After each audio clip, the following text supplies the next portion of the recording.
Hello everyone, this is Peter Stone. I'm here live at the Q Club out in the breeze. You can tell by my hair. Over there is the Suvarnabhumi Airport, and every now and then a plane comes in. Probably more cargo planes than people planes. And if you look closely, you can see, I counted yesterday 17 planes lined up here, one moving in the background, and a bunch right here. I flew in here 2 weeks ago this Sunday, or Saturday evening. I arrived late at night. And there were, on both sides of the walking, on the moving sidewalk for a long way, many moving sidewalks, were 2 rows of chairs on each side of them. So as the passengers got off the plane, they were assigned 2 seats, 2 seats, 2 seats, properly spaced apart, and an army of nurses, doctors, and staff, all dressed in their garb, came to everyone and looked at the documentation. This is the second time I've done this. I did it 10 days ago, or really now it's more like 20. I flew from New York to Bangkok and got refused to come in because of a missing document that said, in fact, I had all the papers that I had in my hand. Some maybe red tape. So I had to fly back. I went and had a little meal. The airport was not air conditioned, or little air conditioners in the 2 little restaurants that were open. Most shops were closed. There was one pharmacy, Boots, more like a little CVS, I guess, in America. So I sat this time. They came to got all my paperwork like everybody, and then we moved in groups of 20 maybe up to the next set of chairs as the groups in front of us moved. It was a very smooth, simple process. I was absolutely in no hurry to, I had no place to go but to a hotel, which I am at right now. It's been totally renovated. It's got lots of glass, a lot of windows, which I really like. And the rooms are big. So I have room service, morning, noon, and night. All the food is delivered. There's no one in a dining room. There's people here, and I just went down to the lobby because I had my second COVID test, which is really my 7th COVID test, to get back here. Every single one of them negative. I didn't really megadose, but I took some immune vitamins, plenty of immune building compounds. I used a Mega Food, which is a whole food vitamin. They have an immune formula. It's like 5-day slamming yourself with protective nutrients and antioxidants and all that. So then, and herbs and a bunch of other things. So I took those the first time out, and then I went back, and the first flight was on Qatar Airways. I have some interesting shots. I look like Darth Vader with my mask. The lighting is kind of orange. I've got a mask and I've got a face shield. Everyone on the flight was required to have a face shield. There were like 50, maybe 60 people on the flight with 300 and, I don't know, 350 seats. So there was no no business class available, which is just fine. 4 rows across or 3 rows across, depended which segment of the flight I was on. I slept really well on the way over. I read some books, did some writing, and I have a tendency to watch other people's screens in silence and like create the movie or the words in my head as I watch that. I read someplace that it's a good practice to watch movies in silence and just to do the experience and I've been doing that for years. And I try to watch a movie and I put on my own headphones and it's just like, nah, it's too noisy, too much. And so it's just a little side note there. But anyway, I stretched out. I got really rested when I got here. It was easy, seamless. Went through the steps, got my bags. My driver was waiting outside and took me to the hotel. Then I came and I spoke to these people. They took my temperature, they gave me the gun, and they put all my luggage in the room, and I went upstairs, and I've been upstairs ever since. But it's not a big deal because I used to work on merchant ships and I had a stateroom on a ship and I lived on the ship. A Qatar flight just leaving.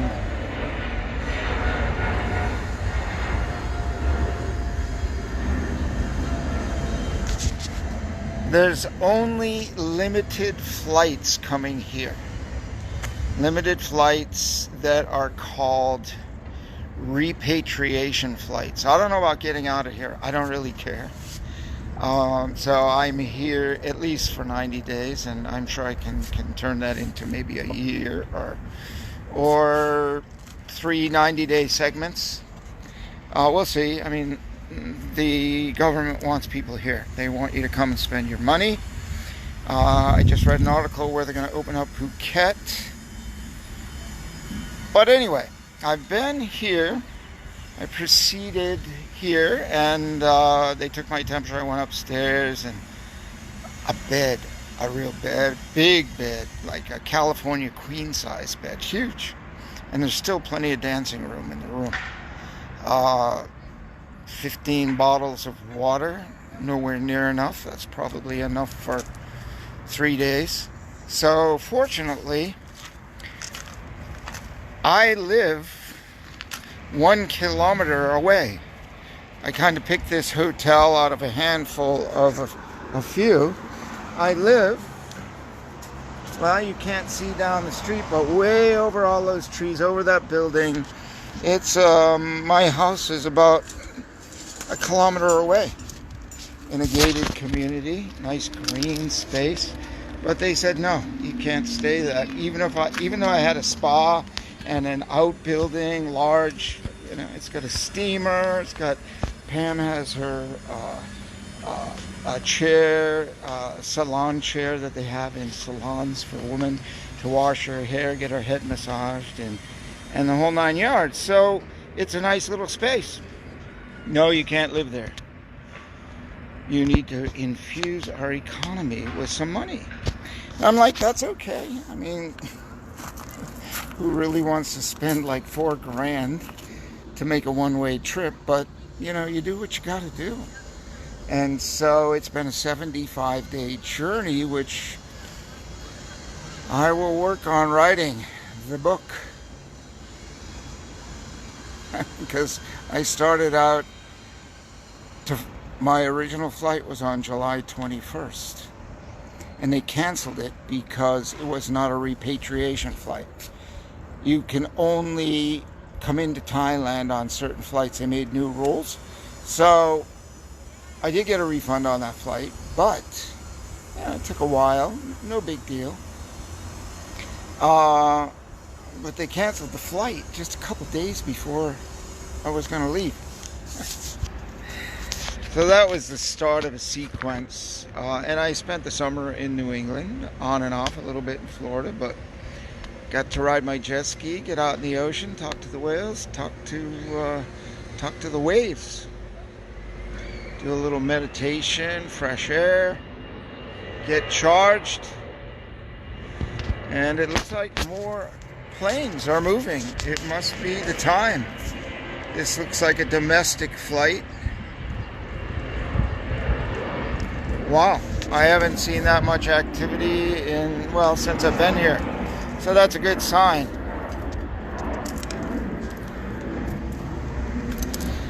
So after the first blockage of my flight, and it took 4 more attempts to get here. So I did go to the lobby after understanding I had a COVID test here after 3 days. And then I had another COVID test a week later. Well, it was actually 11 days after I arrived. And they're both negative. So they gave me a tried and tested COVID-19 negative bracelet just so I can go out and market this thing and wear it with pride. Anyway, I went down to the lobby. I had this thought, a message from above, crystal clear. Peter, you're now a member of the Q Club. Not just any Q Club, the VIP Q Club, because it took 5 attempts to be able to get out the other side of the door, which I just confirmed an hour ago. So I asked them at the front desk, I said, I heard, which I did, I heard in my mind, heard in my head, that there was a Q Club card. And I was wondering if they had that available and when I was going to get it before I left. They said, oh, you mean a certificate? And I'm like, well, certificate would be good too.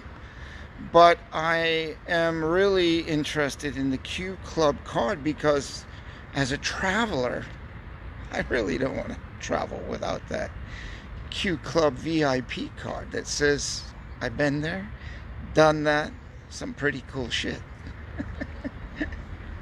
So she said, okay, so what room number are you in? I checked.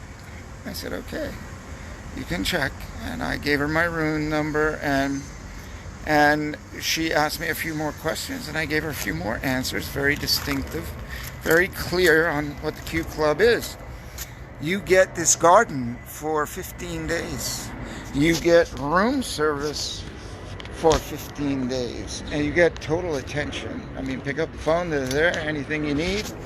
If you feel unwell, the least amount, they're there.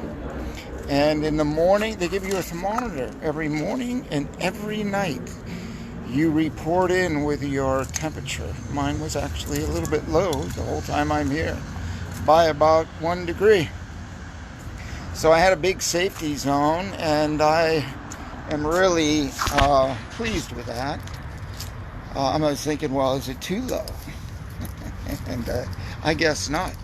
So my furnace is a degree down from the average. But I really wanted to share the Q Club card, and I wanted to share the experience in case you're thinking about traveling. I mean, I flew to Massachusetts.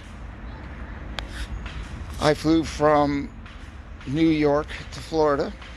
I drove from Florida to Massachusetts twice. And then I flew to Thailand twice, exposed to who knows how many people. I don't know, but I keep my space, smart, eat right, eat clean food. And should I run around being, oh my God, fearful? Really? Are you kidding me? I mean, come on. And I'm on that Route 66. I got a few years of experience. So why fret? Replace the word fret. Could be a 4-letter, could be a 5-letter word with the word flow. And then you'll know everything's cool. There is no fear other than the fear you feed your own mind. Oh, you can go deep on that. I listen to some people that are just like, you gotta let go. You gotta have a little faith. I mean, you made it all these years, whether you're 10, 20, 30, 40, 50, 60, 70, 80, 90, 100, or 110, or 20, or 30. You made those years, and you think a little bump in the road is going to make a difference. It's not. It's not going to make a difference. I mean, you take a look at the president who got sick. He's like in his 70s. And he like came back like a slingshot, strong. I mean, that's an example. I mean, you can read all the news that wants you to freak out, but look at the real deal. A handful of people, a bunch of people got sick. Every single one of them came back. So what does that mean for you? You got a choice. You pay attention to those that lead and have the courage to lead and get out and make a change and fight to make a change, or you cower in your corner. Cower and be afraid and run. Oh yeah, I know someone who died. Well, yes, I know someone who died from cancer, someone who died from pneumonia, someone who died from the flu, someone who died from an accident, someone who died from drinking. I mean, someone who died from drugs. And you know, the deaths from cancer are over 600,000 a year in the United States alone. And you think 200,000 number that they're publishing isn't from COVID. It's people who had it. The real people who died from it is around 6 or 7%. Because they were weak anyway. They didn't have a sufficient amount of zinc in their system. They lived. There was no way they had a chance because they didn't set themselves up to have a chance. I mean, the formula is simple. It's not always easy, but you got to change. You got to go roll with the punches if you want to stick around. You got to work at it, right? We have to work at it. I mean, I've been lugging around suitcases of herbs, more herbs, nutritional supplements and foods than clothes. I mean, 3 pairs of shorts, a couple pairs of pants, and a few shirts. A little bit of jewelry, and my tea. I can't go anywhere without my organic tea, right? So I don't know what the tea's doing. You know, they say tea's good for you. Black tea kills the bugs, right? And keeps the mind sharp. I'm surprised, blow myself away. I posted on Peter Ragnar's page that I paid attention to him. I took the mushrooms he said I should take and some of the herbs, and I listened to a couple people like 20, 30 years ago talking about mushrooms that they're mold. Well, there's 2 kinds of mushrooms, right? There are healing mushrooms and hurting mushrooms. So when I tried the healing mushrooms, oh my God, my memory, I'm getting a code from the bank. Some of them are 8 digits long because I'm in Thailand. They don't want to give me access all the time with my US phone. So I'm like, boom, I look at eight digits, boom, I remembered. I'm like, aren't I supposed to forget a few of these? Am I right? Am I sure I remember? I mean, crystal clear. Shocking. The more miles I put on, and the greater my longevity, the more I seem to remember. Someone said that that's not the way it works. That's what the hospitals and the doctors or somebody wants you to believe. But I'm proving it 100% wrong. Maybe by my actions, maybe by my attitude, maybe by my happy energy, that no matter what I'm dealt, I get through it. Why do I know this? I've worked so hard to get that mindset. Thank you very much, Deepak Chopra. I love you. You really helped me. I mean, I listened to your tape, The Laws of Success, 7 Laws of Spiritual Success, on a cassette tape.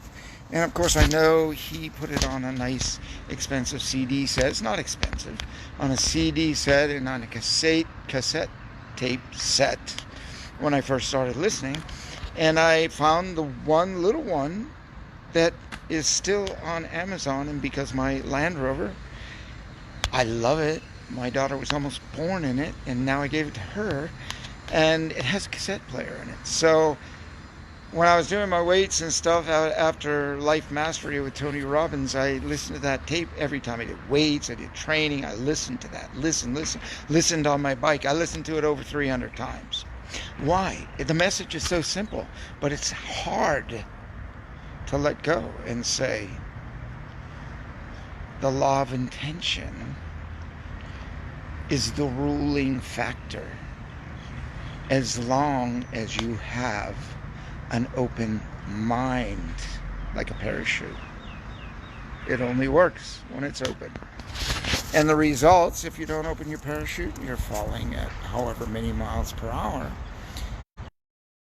Parachute is not a pretty picture. So that's the exact same thing in life with our minds. Mental, physical, spiritual, right? It's not just in one location.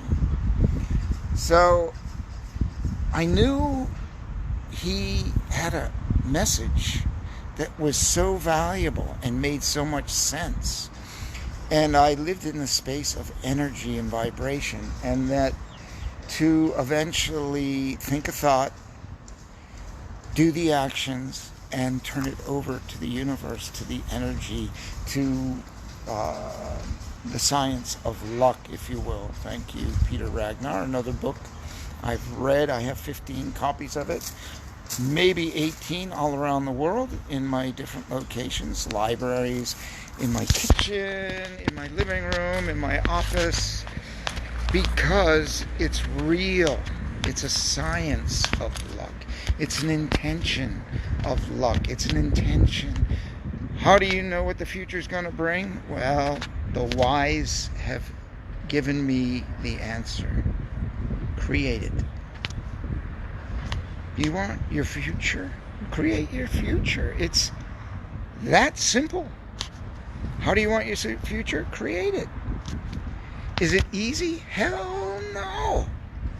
Not at all. But it's choice. It's doable.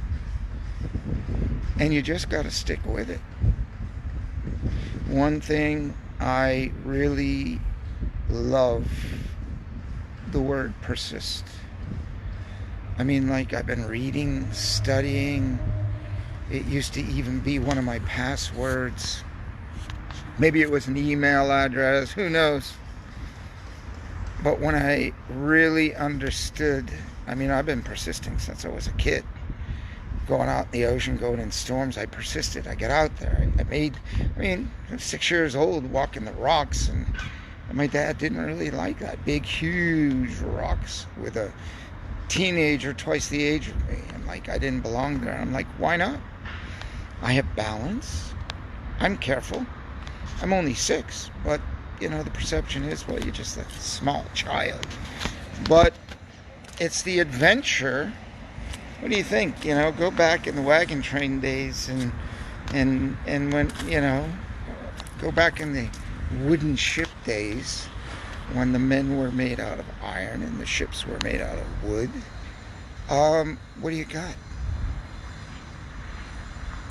You got challenges all the time. How do you get through them? Persist. Persist, persist, persist. And then you get through the day. It's just like how I got to be in the Q Club, the VIP Q Club.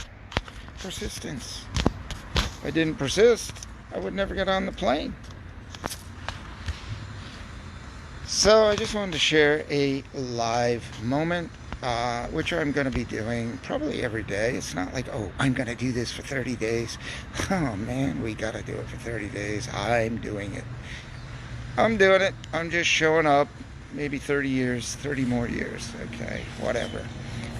Just coming on live. It's a good thing. Very early in America. Probably the birds have not even awoke.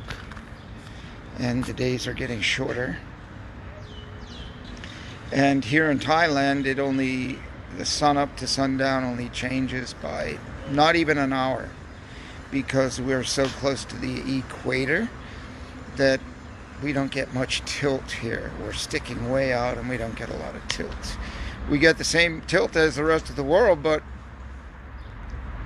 getting into the astronomy of it all, the light doesn't change that much. There's no 8 o'clock sunsets. The latest might even be 6:30 or 6:45. I remember I did a study just to check it out. Just like the difference between the west coast of Florida and Cape Cod. There's almost an hour's difference in the sunrise and the sunset. So, I love physics. I really love physics. My daughter goes, Dad, what are you doing with a big book of physics? It's like, that's what makes the world go round. That's what does our mind, right? That's the vibration that Deepak Chopra talks about. He's going deep into meditative world and some places that he's evolved to, and that's nice, but I haven't followed that depth. I'm going to stay a little more on this level, regardless of how etheric my energy gets. But I will be sharing lots of little tidbits here. And realizations is the most important thing. A few profound things that might get some people to think. I've always been out of the ordinary. Do you call it extraordinary or less ordinary? I don't know. It's just not the ordinary where I operate from. And I didn't get to over 100 countries because I operated on an ordinary way of life. I've always bent the rules, and I'm really, it's like I'm bad with rules. Really bad with rules, but I do my best. That's why the ocean serves me so well. The rule of the sea commands a mastery of leadership in a sense. In other words, it becomes your master of respect. And it's so special. And if you haven't spent much time on the ocean, well, maybe you're not really missing anything, because maybe you're in the desert, or maybe you're in the mountains, or in the woods, or the lake. And it's all kind of the same thing, except the only difference is the ocean is you're in the womb, as I kind of coined the term, I don't know, 15, 20, 30 years ago. I always thought of the ocean as the womb of Mother Nature. Why? It's liquid. It's the biggest part of the planet. And you're constantly moving on this fluid, not in it, but on it, sometimes in it. You know, sometimes in it. So, persist in whatever it is that you do. And you too can get to the Q Club. The Q Club, here we are in Bangkok, Thailand.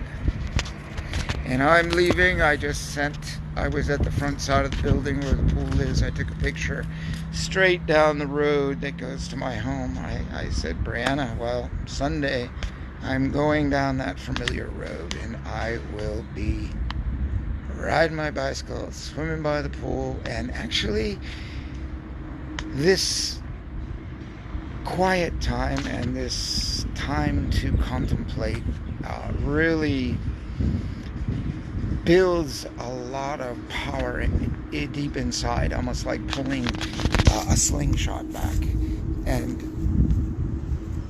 storing up a ton of potential energy. And then when I go out this front door, I mean, I'm going right to the Home Pro Building Center, and I am building my studio for the Peter Stone Jewelry University here right in Bangkok, Thailand. And it's 8 minutes from the front door of that airport. I mean, now there's a hotel here. Nice hotel, really nice people. The Thais are the best. That's why they're not sick. They're happy, joyful. They live in the moment. I mean, like the whole Western society is trying to do, live in the moment. So, a perspective. The airport,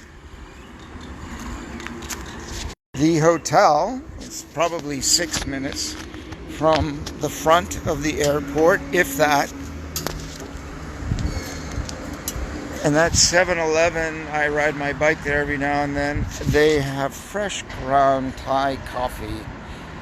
I mean, it's a crazy price, but it is what it is. I mean, it's like 60 cents for a fresh cup of fresh ground, fresh brewed coffee. I'm like, Starbucks something anyway. So, I mean, I don't know why I compare it. I guess because so many people are there, and I just give it a perspective. So, if I'll just flip it. The little button there were those two little bumps right there. Those two little things. Just beyond that, there's kind of like a wall of buildings standing up. On the other side of those buildings is my factory, my jewelry company.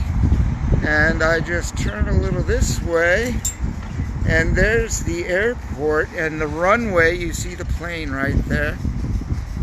Maybe, I don't know what airline that is. 7 going somewhere. And that runway goes all the way down past my company there, but we never hear the planes. Same thing over here, except in the winter time. Over those trees, it's all green. There's ponds in there, and there used to be a fish farm, but there no longer is a fish farm. They put some buildings in there, but for 15 years I had lakes and banana trees and mango trees and fish all around my house. And then on the other side of the house was a bunch of there's lotus in the water fountain, all good feng shui. Then there is what was the other thing? It's orchids, lots of orchids. I look right out my office. On the second floor is an orchid tree. It's just beautiful. And I'm very grateful for everything that I have found and done in all my years here. And I continue on.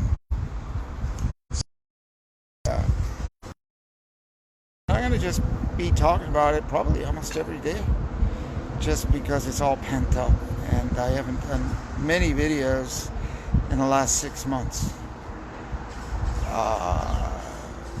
Busy in the head, busy just thinking about things, thinking about which direction, what do I do, where do I go, what's the opportunity. Most important is, what's the opportunity that we all have here. That's what it is. It's the opportunity. And if I had a lesson to share, the biggest lesson of anything in my life, from being a kid to today, is that we find the upside in the perceived downside. It's always there. That's a cargo plane. Cargo Lux. No idea. Maybe it's going to Germany or Europe someplace. But anyway, the real lesson I learned and worked on so hard, and still today, because like when I all the way here and then all the way back to the United States, it wouldn't let me in here. I mean, it's like flying around the world in like 36 hours. and I didn't get anything, but I didn't get any jet lag either, so I was fine. I mean, it cost, nothing happened, but a lot happened. And in the process, I just said, I didn't get angry or upset. I mean, my daughter was more upset than I was, and my wife, and I'm like, I wish it was different, but maybe I don't, because I really turned my thoughts to, well, there is a huge upside, because I just flew to the other side of the world, and now I have to fly back to the other side of the world. And there is a lesson and an upside here, a gift. And that's what I'm referring to, is finding the gift in it all, in everything, every day, in every way. It's there when you look. If you don't look, well, you don't get the gift. How simple is that? You don't look, you don't get the gift. And that means go is in your face. Take a moment and breathe and say, what could be really, really great about this? I mean, you're not going to see it. You might not see it for a day, a week, a month, a year, or more. But something. Maybe I met somebody on the plane that is going to be important in my life, or I will connect them to somebody else's life. Doesn't have to be for me. That's for sure. Absolutely doesn't have to be for me. I may be the messenger, which I am most of the time, to help somebody else have a better space, a better life, a better something or another, right?